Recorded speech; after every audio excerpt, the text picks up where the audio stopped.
Hi అండి, welcome to పవిలాగ్స్. నేను ఈరోజు వెజ్ పఫ్స్ ఎలా చేసుకోవాలో చూపిద్దామని వచ్చేసానండి. Already mixed veg curry prepare చేసి పెట్టుకున్నాను. మీకు నచ్చిన కర్రీ ప్రిపేర్ చేసి పెట్టుకోండి.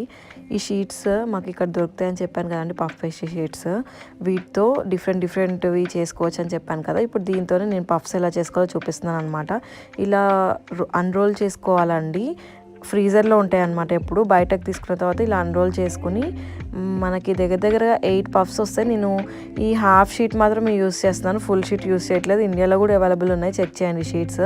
ఇప్పుడు హాఫ్ షీట్లో 4 పఫ్స్ వస్తాయి కదండి, 4 స్క్వేర్ బాక్సెస్లో కట్ చేసుకున్నాను. ఇప్పుడు ఒక షీట్ తీసుకుని అందులో 1.5 టేబుల్ స్పూన్ కానీ 2 టేబుల్ స్పూన్ కానీ కర్రీ పెట్టుకుని ఒక సైడ్కి క్లోజ్ చేసుకోవాలండి. లేదా ఆపోజిట్లో కూడా క్లోజ్ చేసుకోవచ్చు. ఫస్ట్ నేను ఫింగర్తో క్లోజ్ చేస్తున్నాను, దాని తర్వాత ఫోర్క్ పెట్టుకుని క్లోజ్ చేసుకుంటున్నాను.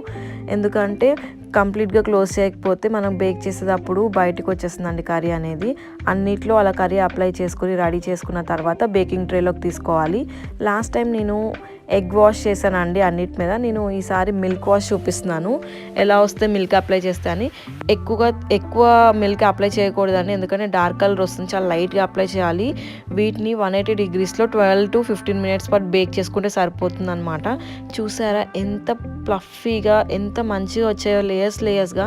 చాలా బాగుంటాయండి. ఇట్లా లేయర్స్గా మనకి బేకరీలో దొరుకుతుంది కదా ఇండియాలో.